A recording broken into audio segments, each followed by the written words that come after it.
Pasig City Mayor Vico Soto cautions the public to be vigilant against attempts to muddle the issues surrounding the flood control scandal, including the Diskaya couple's Senate testimony. Contractor couple Curly and Sara Diskaya earlier linked certain lawmakers and Department of Public Works and Highways officials to kickbacks from government projects.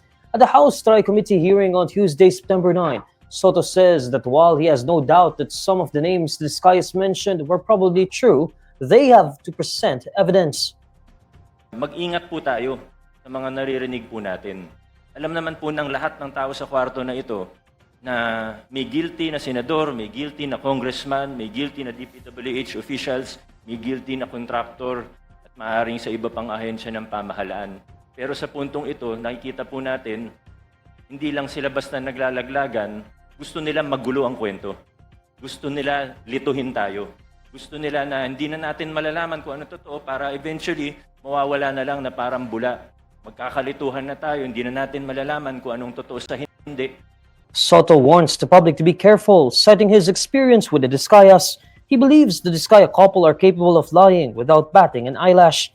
Soto points to what he calls outright lies in the Diskaya testimony, including that they only got 2 to 3% in profits from their projects. We just apply simple logic. It is already clear that they are lying. Although alam ko medyo iba kasi yung logic na ginagamit nila sa universe po nila. Pero pag tiningnan po natin logically, 2 to 3% of even 100 billion, 2 to 3 billion pesos lang po ito. Sila naman po yung nagmalaki at nag-flaunt.